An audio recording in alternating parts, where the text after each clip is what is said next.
We are so excited to welcome you to this 5-day pranayama workshop. This has really been so much fun for us to create, and we're sure you will benefit tremendously from it. So we recommend that you do these 5 days consecutively and that you start from the beginning and go to the end, because we really build upon each day. This practice can be done if you're a beginner, it can be done if you're an advanced practitioner, it can serve all levels, and we encourage you to continue the practice beyond, and it's even appropriate for you to repeat the 5-day intensive every week if you need guidance in your pranayama practice. So welcome, we're so happy that you're here, and we hope you enjoy this 5-day pranayama intensive. This is such a great way for you to establish a personal practice. So like Kristin said, you don't need any previous experience at all. So let's take the chant, and when we sit, we often come to more of a hip opening seat. So you'll see people come in and tuck their feet way in, and there's nothing wrong with this. Or maybe someone would throw one leg over the other. There's nothing wrong with those seats. But for this pranayama intensive, we're gonna ask you to take what's called a simple cross-legged seat. Very pulled back from any type of hip opening seat. And you'll see that Eddie and I are sitting on, I've got a bolster, he has a bolster and actually another blanket. And so we want you to sit so that your hips and your knees are in a line, or the knees are slightly below your hips. So no one should be sitting on the floor, no matter how open your hips are.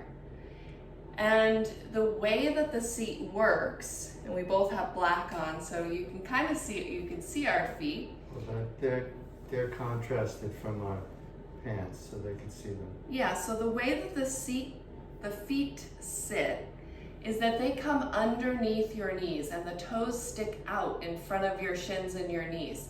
So really look down and navigate this so you're not crossing at your ankles, but you're crossing at your mid-shin. Can you throw me this blanket for a second? This is a difficult seat. This is not the easiest seat. It actually serves as a hip opener. And so some of you will come here and you'll find, oh my gosh, I feel so stiff. Why are they making us sit like this? It's so much easier to sit that other way. And so just a couple of tips.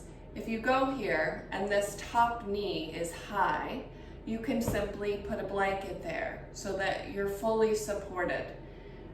But the reason that we teach this seat are many. But what happens is when you take a seat like this, and though even I can do this seat, your weight gets thrown to one sitting bone or the other because of the congestion in our hips. Now, there are people with open hips here. Eddie has some of the most open hips that I know. I know there are a few of you here that have really open hips, but there's still a throwing to one side. And so when we sit simple cross legs, we have access to both of those sitting bones in a really creative way. So it's not that they automatically balance when we sit like this. We have to work for that, and we will. But they're easier to access. So see if you can feel both of your sitting bones pressing firmly into whatever you've decided to sit on today. And I'm just letting a few of you navigate because I see you kind of building your seat and taking more height and really appreciating that within you, because when Eddie and I first kind of came back into the Iyengar yoga tradition, 5 years ago, and we started coming to classes regularly with 2 of our teachers. This was the seat, and we fought it. I mean, we did it in class. We didn't really fight it. But inside, We it didn't was love like, oh, this seat is like super awkward. It makes me feel more stiff. And now, it's really a seat of balance. And that's what we're asking you for today as we sit. And this is the seat that we'll take for pranayama when we do seated pranayama throughout the rest of the week. Later in the week. Yeah. So let's sit straight and tall. Put your hands on your thighs. And go ahead. You notice the fingers are out to the side. And it's like the thumb and the index fingers straddle the thighs. And the hands are not really forward because that puts the arm in the way of the ribs. But the hands are back, so the chest is fully open. So the webbing between your thumb and index finger points straight at your knee. And if I were to say that your hands rest somewhere on your leg, it's exactly mid-thigh.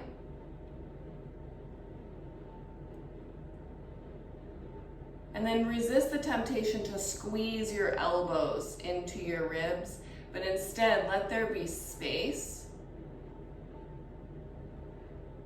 Let your forearms drop, elbows drop, upper arms drop. Let your shoulders drop.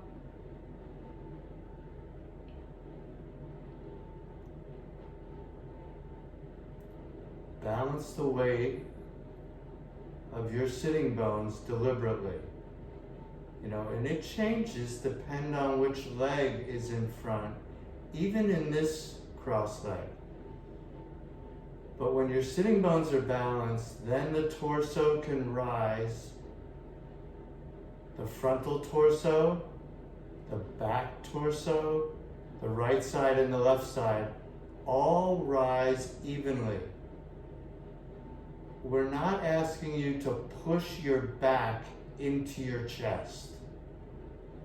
We're asking you to expand your torso 360 degrees because we breathe all the way around. Our back body breathes, our front body, and particularly our side body, and thus the position of the arms. That's why we're being specific. There's a purpose for everything that we're asking you to do.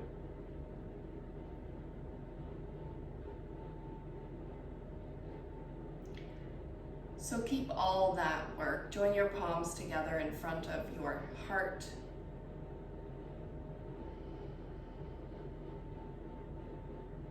Close your eyes from top to bottom and bring your attention inside. Some of you, this is the morning time. This is an ideal time to drop into this type of practice, but some of you, it's later in the day.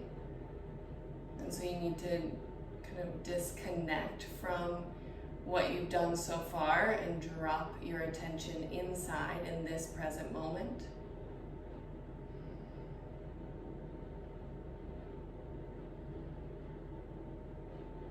And we'll take the chant, call, and response. We're taking the invocation to Om today, where we look at this chant as uniting us as a group, as a world, through the vibration of Om.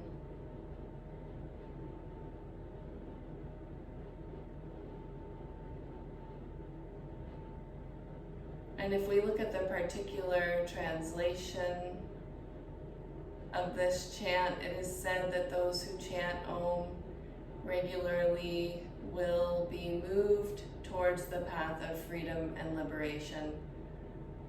And this is not some, if you chant Om, you will be free. It's not saying that. But it requires your commitment, your dedication, your uninterrupted practice, your ability to bring yoga into your world and how you treat others, how you treat yourself,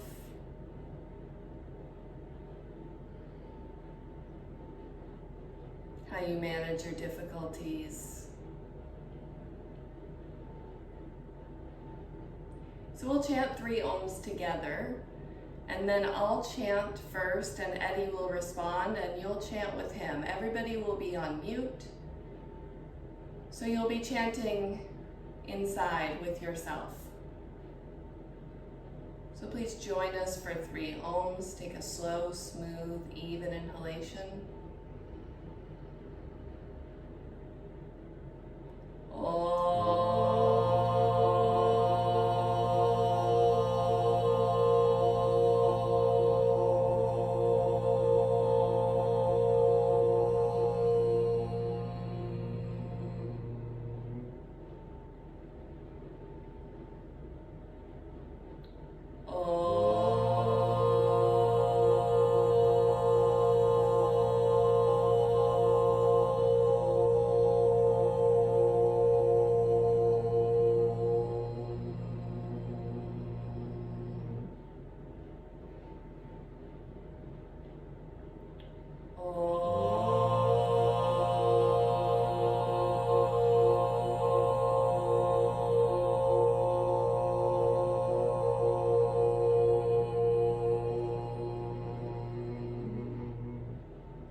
Omkarabindu samyuktam Omkarabindu samyuktam Nityam dhyayanti yogenaha Nityam dhyayanti yogenaha Kamadam mokshadam chaiva Kamadam mokshadam chaiva Omkaraya namo namaha Omkaraya namo namaha Omkarabindu samyuktam Omkarabindu samyuktam Nityam dhyayanti yogenaha Nityam dhyayanti yogenaha Kamadam mokshadam chaiva Kamadam mokshadam chaiva Omkaraya namo namaha Omkaraya namo namaha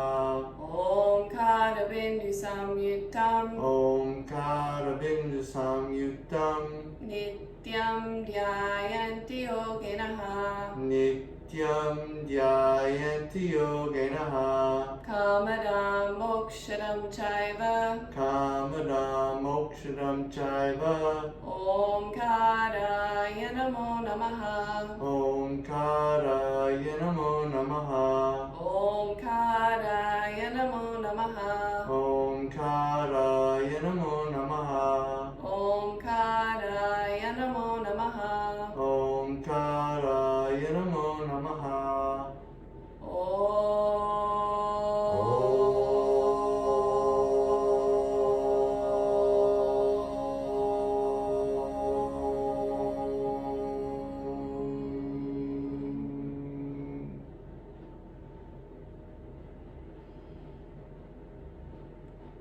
See if you can maintain or return that lift of your chest by pressing your sitting bones down.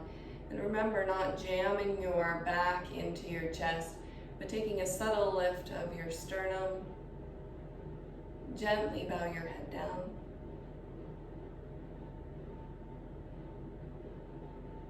Bring your hands down, palms up.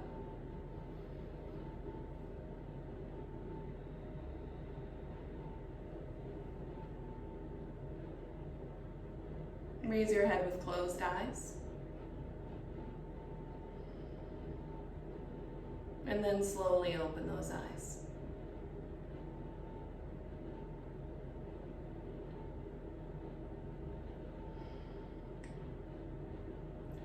So welcome. I know there was people who joined us as we were in chanting. So welcome everybody for this 5-day pranayama intensive. This will be the day that we talk the most. Okay, so we're going to kind of line it out. We are going to do practice today, but we are going to share a bit about pranayama, things to look for, and also some housekeeping. So for those of you who can't make every single day, and if you haven't communicated with Devin yet, this pranayama intensive builds day by day. So it's really important for you to complete the days as they come. And those of you who need the recordings, you will let Devin know through the email you all signed up through. And she'll send the recordings 1 hour after class ends. And those recordings will be live to you for 24 hours. After 24 hours, they are going to disappear. And it's your responsibility to just stay with the sequence of the class. If you miss a class in the morning, please take the time to do the pranayama sometime before the next morning. Yeah. And today, it's, as Kristin said, we're going to be explaining more, we're going to be talking more, but most days we will do the chant and start right in. So it's pretty important that you come, and the latest to be here at 7:30. We will probably open the Zoom at 7:15, 7:20. If you want to come early and use the little box that you have to organize yourself so that your camera is exactly in line with the front edge of the mat, that would be helpful. But if the latest, please come by 7:30. We're so happy to have you here. Pranayama has become and is such a huge part of both of our lives. And in this time, not only personally for us, but through the pandemic and everything that has been happening in our world, the suffering, the separation, we have come to pranayama to calm the nerves, to calm the mind, to calm the emotions. And I say this to you because pranayama can be so powerful in even really small doses, and it can also be something that works against you if it's not respected properly. And so we want to talk this morning before we begin about contraindications of pranayama. And the first contraindication of pranayama is that you're trying too hard. And so there's a lot of people in this workshop who just took a 10-week training with us, and they know this answer very well. This comes down from BKS Iyengar, through our teachers, all the questions that I've ever asked about pranayama. I'm having a hard time with this, I'm struggling with this breath, I can't seem to catch my breath, I'm feeling anxiety. All the answers that I've ever gotten were, you're trying too hard. And it's a key to this practice. And something that gets in our way is our ego. Because our ego wants to do what is being taught. And for some of you, you're going to do this 5 days, and you may never do what is being taught the entire 5 days. And that's okay. It's really okay to, what Kristin's asking you to do right now is just accept where you are. Pranayama is not about taking the biggest breath that you could possibly take. It's really about the mechanism of breath, not the volume or the depth or the velocity, and all those things are important, but it's not something to be forced in any way. So when you're feeling, so in addition to that, having anxiety while taking the breath is contraindicated. So if you start to take the breath and it's like, oh my gosh, I can't breathe, how am I going to exhale this? I don't have any breath left. Okay, that's anxiety. That means we need to switch something up. If you feel like you're sweating in your face or your upper lip, really anywhere in your body. We're taking lying down pranayama today. You should not sweat in that practice. So if you start to sweat, okay, there's another indication. People who are pregnant, you're going to be fine throughout the entire intensive this week, and there aren't really any health contraindications that we will be coming close to this week. We're gonna really start from the beginning and build. So what do you do if you feel those things? You simply work on the posture. And so right now, as I sit in front of you, I'm not just comfortably sitting in this simple cross-leg seat, though you can't see me move. I am adjusting my sitting bones.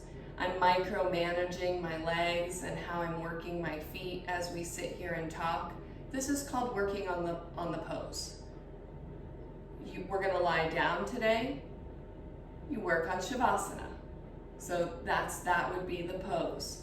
And so you have to decide, because even if we were in person with you, there's no way for us to know that you're having an anxiety moment in your brain if we just look at you and you're lying there and your eyes are closed. So you have to be your teacher. And it doesn't matter that we're on screen. Like I said, if we were in the room with you, we wouldn't be able to see this. This is where this becomes such a personal practice, where the asana, we can very clearly see where the struggles are.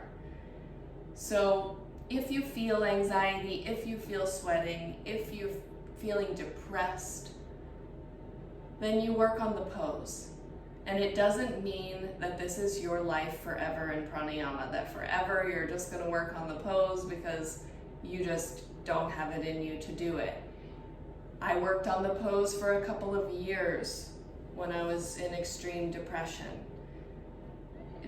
My eyes were open, the pose, I was working on shavasana for so long, and then one day I closed my eyes and I tried to do what the teacher was saying, and it came. And so it's not a life sentence to be working on the posture. So we kind of have to ask our ego to just get out of the way for this practice and not be someone who says, I have to sit here and endure this, even though it's torture.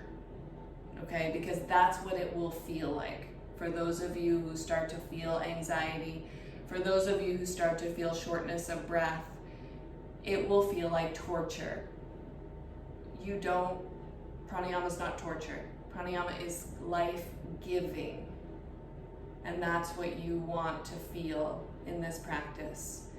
So that's your overview for the week. You're going to hear us say multiple times every day, if the breath isn't coming, work on the pose.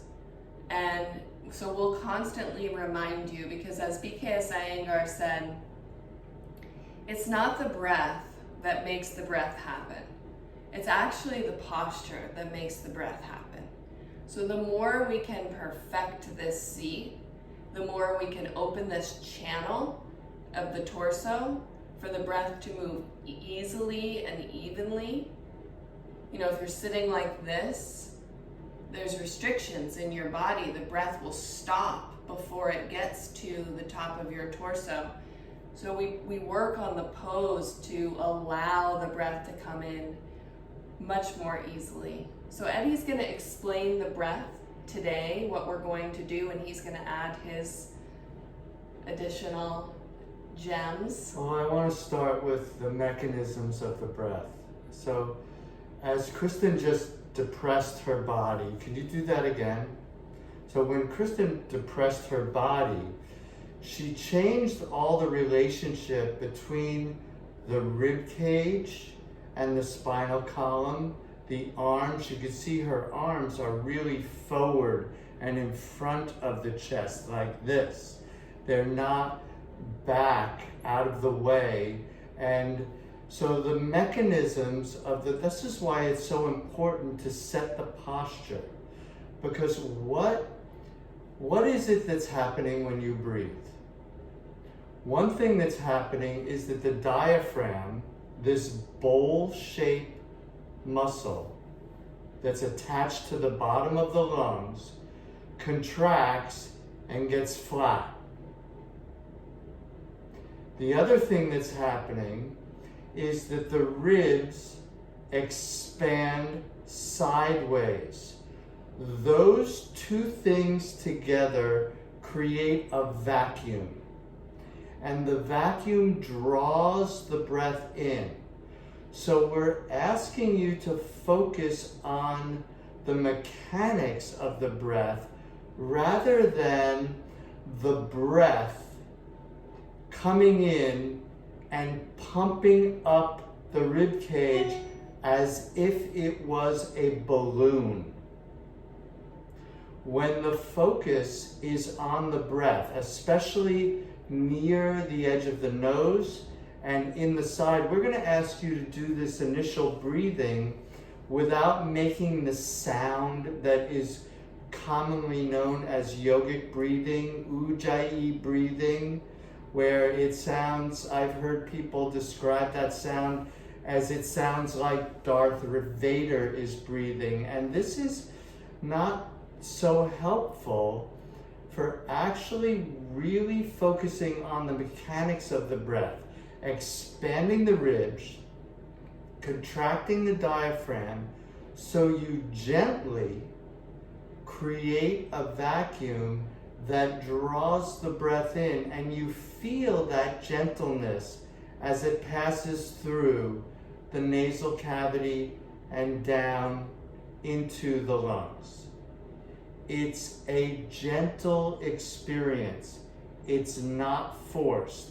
And a lot of us, I did it for years. This was not explained to me at first, what I'm explaining to you now. And I thought the breath was all about pumping up my rib cage. But that is somewhat dangerous, and it's actually aggressive and somewhat violent, because we're pushing tissues against bone. And we don't want to do that. We want to expand the cavity so that we invite the breath in. Now, it's indicated that you should have a pretty strong asana practice before you start pranayama, because when you start pranayama and you follow the path of pranayama, you increase the energy that goes over the nervous system, and you want your nerves to be strong. You strengthen your nerves through the asana practice. Now we're going to teach this week, the asana practice is going to be very congruent with this pranayama practice. Today is healthy backs, but we're going to focus a lot on the legs in order to organize the back so that you could start to look into your legs and ascertain, are they strong? Is my nervous system strong? And this is an important question for all of us that are embarking on the journey of pranayama. So that's important. Is anything else you want me to cover? No, I think just the breath. Okay. For today. Yeah.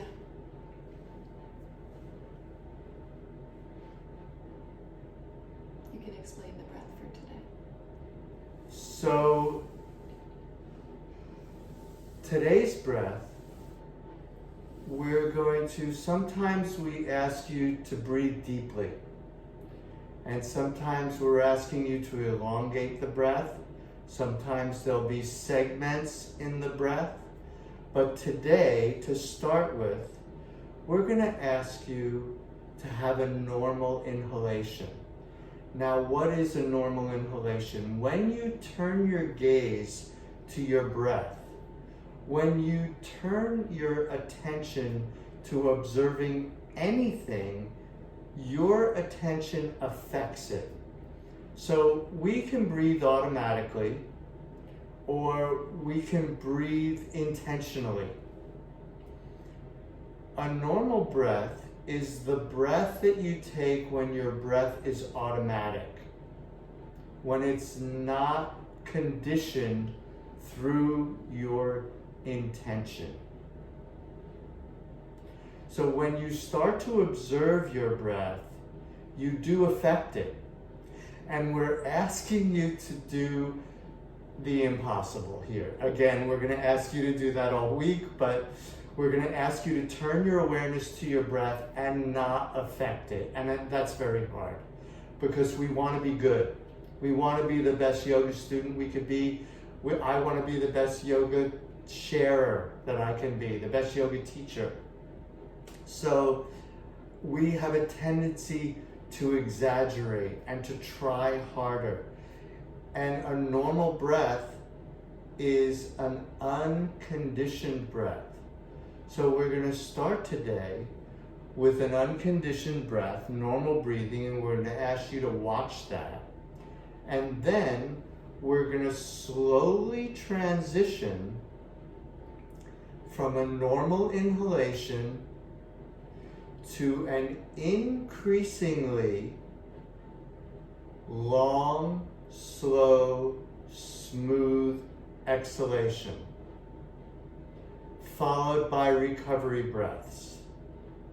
And then, when you've fully recovered, and you know you recovered because you can sense that you've arrived back at normal inhalation, your first recovery breath is going to be faster, it's going to be deeper, and as you return to normal breath, it'll slow down, it'll get a little more shallow, your whole energy will calm, and you will not feel this grasping tendency that you feel from elongating that exhalation. So we're going to really invite you to be gentle with yourself. If you have to grasp that recovery breath too intensely, that means that your long, slow, smooth exhalation might have been too long. So you want to control this in a way that's manageable for you. So, as Kristin said in the introduction, be gentle with yourself. Don't resist the temptation to try too hard. That's really difficult for all of us because we want to be our best student. We want to show up for ourselves. We want to show up for our teachers. We want to show up for our practice. So it's difficult not to try too hard. So we're starting by saying, okay, relax. You got this. Go easy. Less is more. Is that good? Yeah, sounds great. Okay, so get your 3 blankets. Get yourself organized in that way. Look up here. Eddie's going to show you how to fold the blankets. We're going to start by lying down on the support he shows you and taking shavasana to start. So just pay attention up here as he gathers what he needs.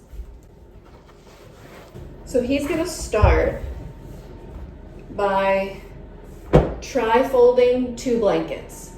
Those of you familiar with how we tri-fold these, you can you back up a little bit actually so they can see you on the camera? They can't see you. So a tri-fold blanket is open from about this size, and you're gonna just fold it 3 times. 1, 2, 3. You're gonna make 2 of those. And if you're feeling under the weather, you're not gonna take these tri-folds, you're gonna take up 1 bolster. You're gonna make another tri-fold blanket. 1, 2, 3. And then you're going to stagger those 2 blankets about 2-3 inches from one another. So he's going to take this top one, he's going to move it back. So there's just a slight stagger, a stair step.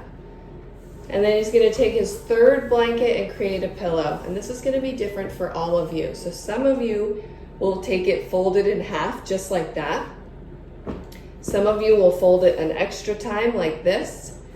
And some of you will need to fold it 3 times like you did the other blankets and create a little bit of a higher pillow. What you're looking for in your pillow when you lie down, I'll explain actually as you lie down, and you can feel into it and make any necessary changes. So please gather those folded blankets, create the setup, and then when you're ready to sit down, I'm just going to wait for everybody to have this.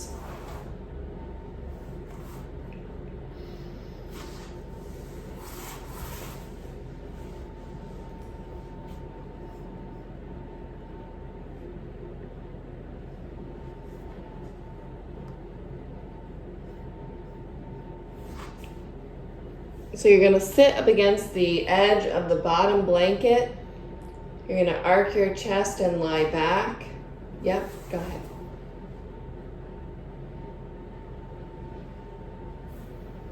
You're going to take that pillow for support and pull it down so that it touches the tops of your shoulders. It's not under your shoulders, but it just supports your whole neck and the back of your head. And you'll feel the blanket just make contact with the tops of your shoulders. Again, it's not under your shoulders in any way.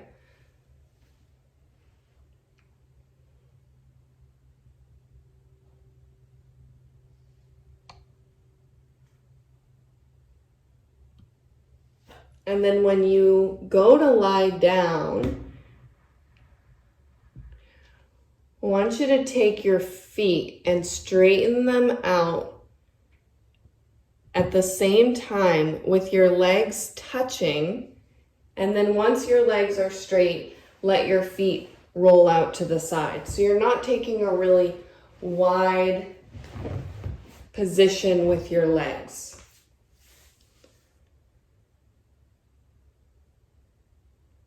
You straighten your legs together, and then you let your feet roll out. And if you feel like you have a back bend happening in your low back, even though we're on this simple height, if you are using a bolster, you may feel that more. I want you to simply bend your knees, put your feet on the floor, lift your buttocks up, and push your upper buttocks away, and make some space in your low back. So you don't need to be bothered by back pain when you're in shavasana or pranayama setup. And then just simply straighten your legs back out. That's it. Your arms are out to your sides. They're not straight out from your shoulders, but they're away from your hips. Palms are facing up today.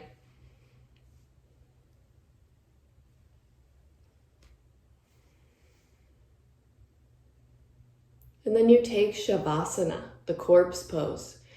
So don't play with your breath. Even if you know this breath, even if you practice this breath regularly, even if you're a long-time pranayama practitioner, don't play with the breath. We're going to take a longer shavasana today, and that shavasana will get shorter and shorter as the days go on.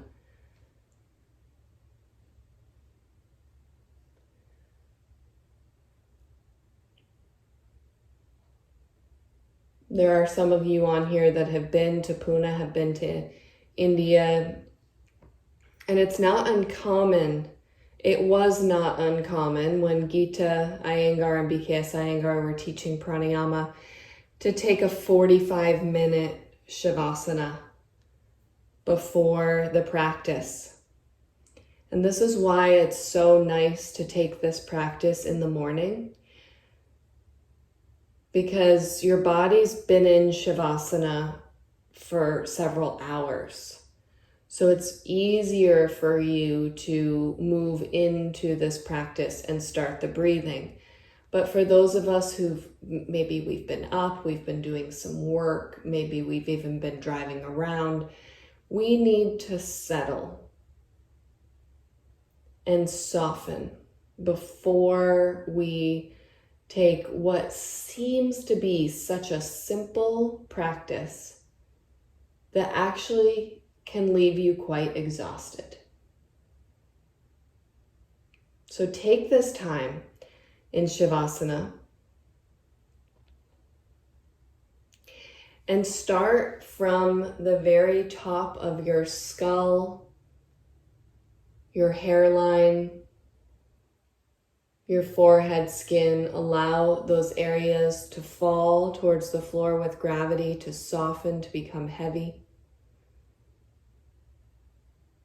As Gita Iyengar said for years and years and years, let go everywhere, let loose everywhere.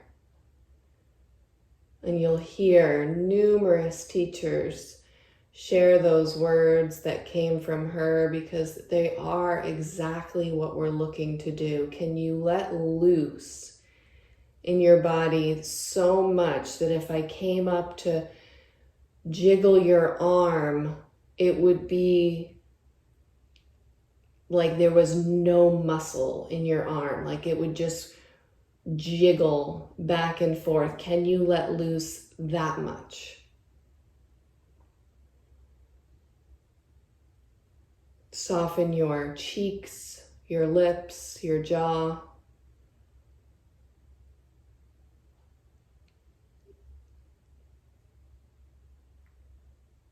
You can wet your lips if you'd like, and bring your lips to a state of touching and not touching, as Prashanta Iyengar says.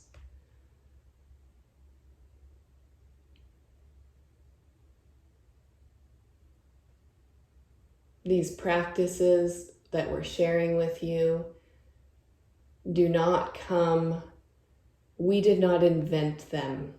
We're sharing this pranayama intensive with you from our practical experience of these breaths. But these breaths come to you from the lineage of BKS Iyengar. And we're teaching them to you as they were taught to our teachers, to Eddie, to Manouso, to Arun, and as they were taught to us.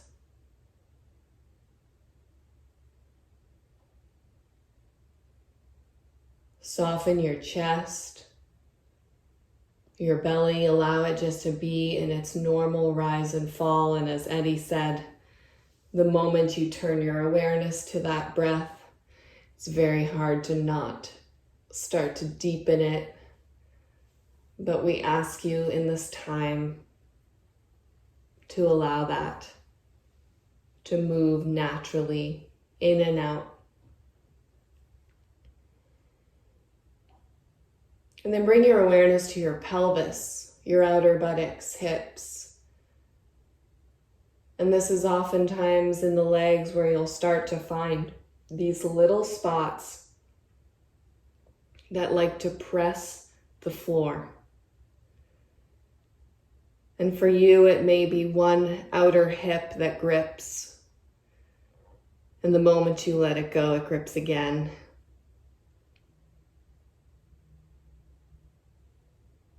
And for some of you, it may be your outer right knee or your left heel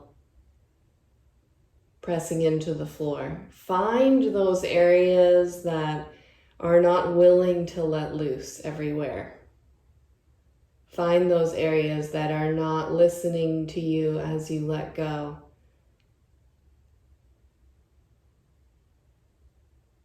And this is part of practicing the posture.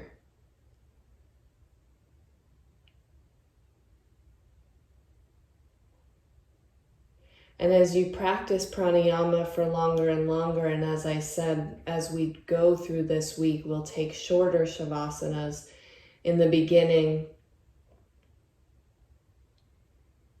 Can you become more efficient in lying down and letting go?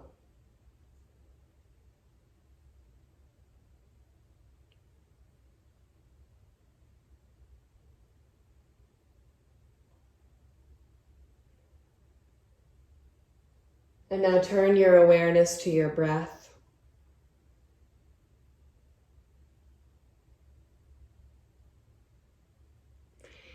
And do so without changing it.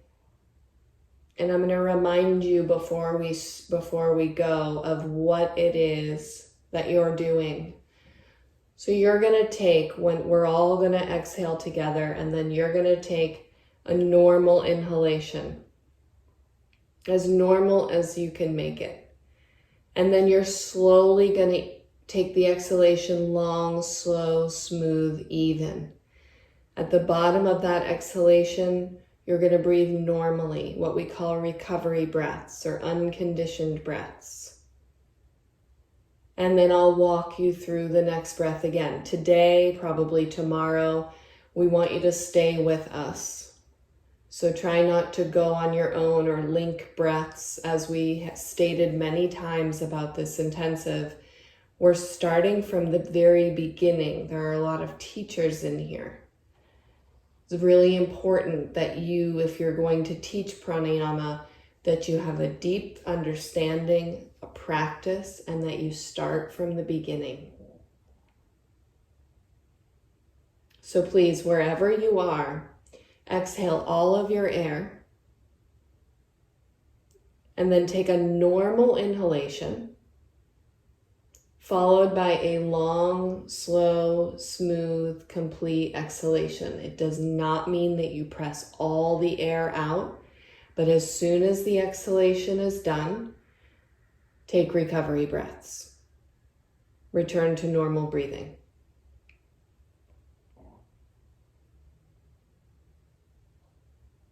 And as you recover, I'm just going to highlight what happens here. Some of you are going to feel rushed in your inhalation. That's normal. That's actually how it should feel. There's a little bit of speed that happens in that inhalation. It's not a quick breath, but as you compare it to this long exhalation, it seems to be short and swift. So don't try to fight that. That's normal. See if you can maintain that and then turn your focus to your exhalation. On your next inhale, take that normal inhalation and then follow that with a long, slow, smooth exhalation, slowing the breath down to release. And as soon as you feel that aggravation come in, like, okay, it's done, then you take recovery breaths. You just simply take an inhale, an exhale, followed by an inhale and an exhale. And in those recovery breaths, look at those spots that you found in shavasana and see if those spots are being tensed. Just with the invitation of the breath. Because they're sneaky, they're unconscious tension in your body, and they will sneak in there and harden and press, and you have to practice that letting go.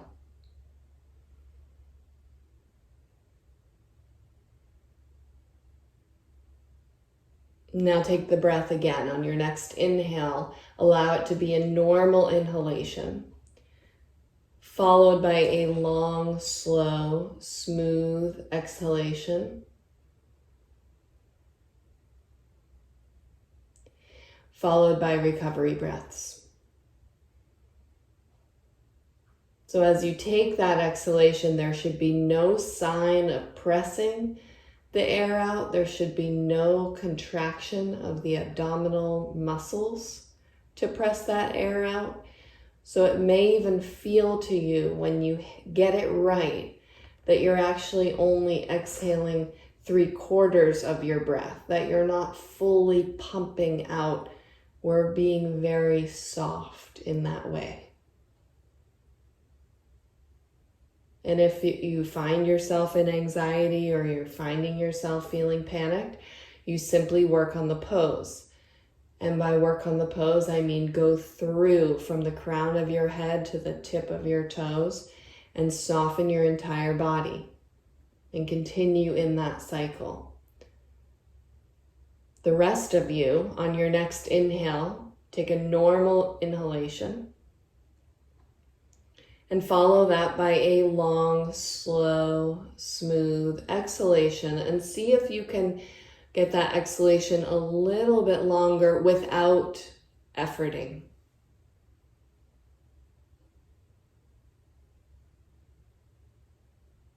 And on the bottom of that exhalation, you take recovery breaths, unconditioned by you. Not changed, just normal.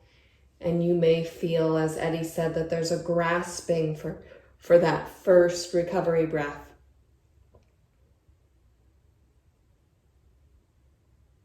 But after that first one, they should calm, they should become even.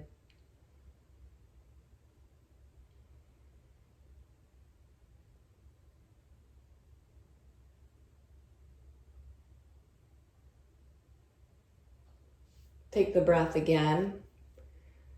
On your next inhalation, a normal inhalation,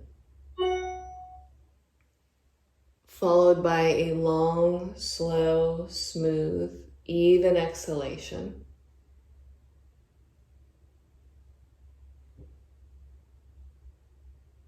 Followed by normal breathing, unconditioned recovery breaths. To bring yourself to that state of balance, to bring yourself to that state of normal.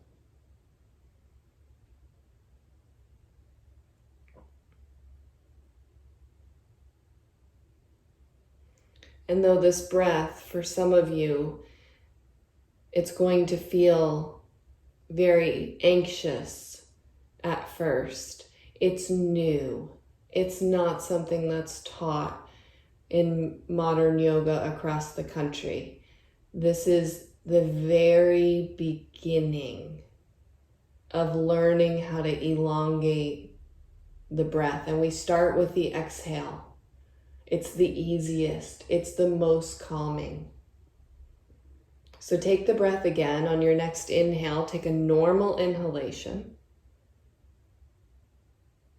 followed by a long, slow, smooth, even exhalation.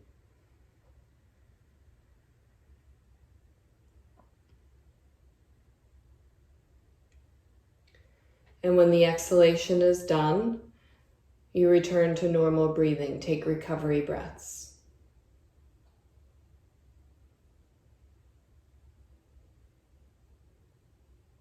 Notice if your shoulders are on the rise. Notice if your belly is gripping. Notice if your throat is tight. Notice if your throat is stretching. You want your throat to be in a neutral, soft position.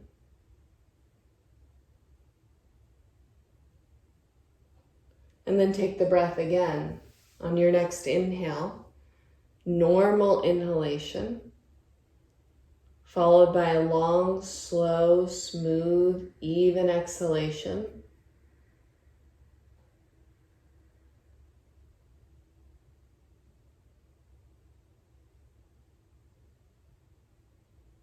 And after that exhalation, relax.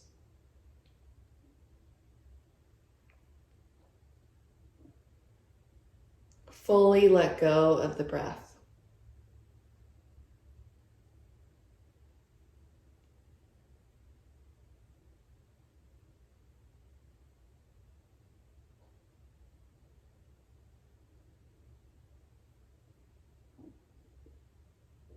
Bend your elbows. Bring your hands to your torso. finding a place of peace.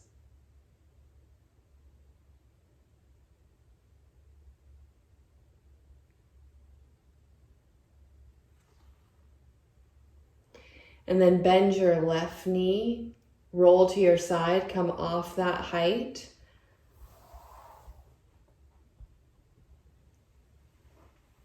And then you're not going to stay here. I want you to simply press the height that was underneath your spine out of the way and lie back down for a short, flat shavasana, nothing underneath your body except potentially a blanket for your head. That's a preference though. You don't have to take it.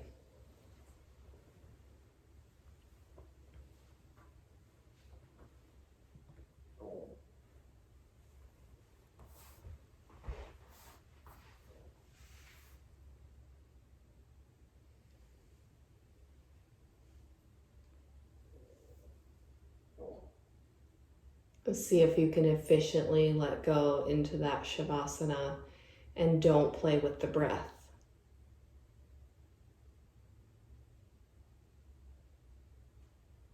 Let the breath go and feel what your body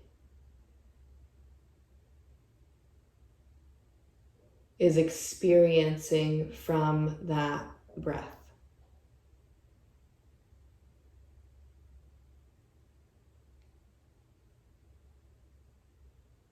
At the end of his life, BKS Iyengar was studying or practicing pranayama for 1 hour per day.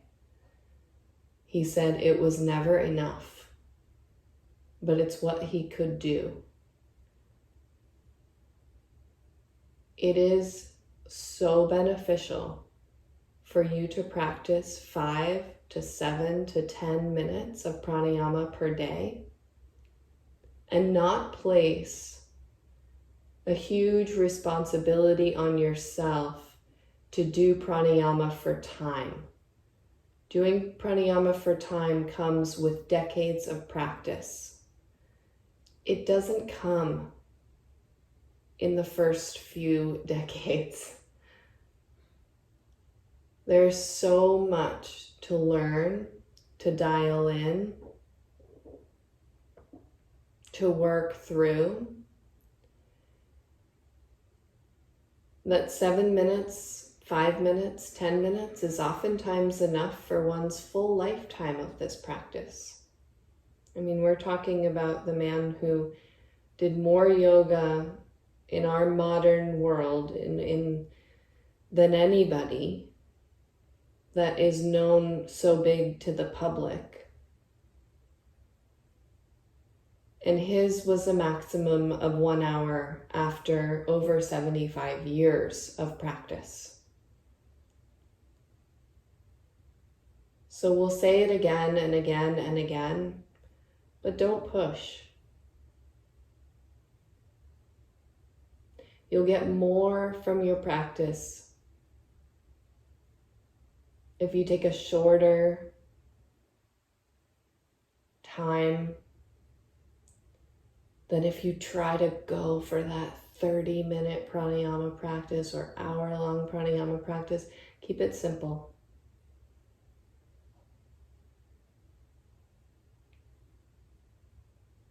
Now gently open your eyes.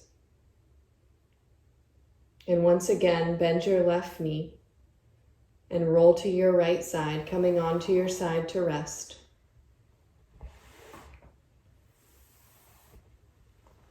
Take a moment there.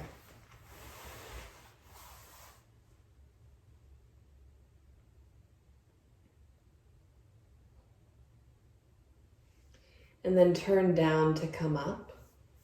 Find a simple cross-legged seat.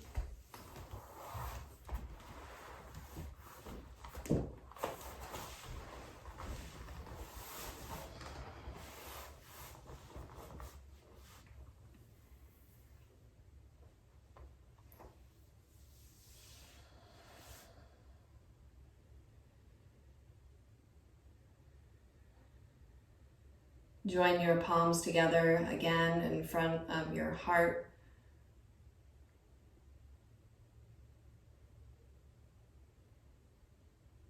Take a slow, smooth, even, complete inhalation.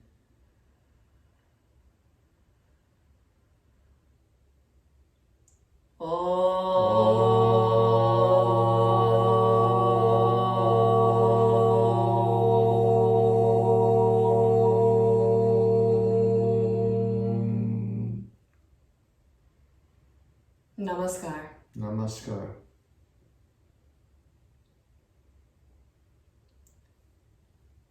Thank you so much. So thank you for joining us for this first day and navigating us, laying everything out for you.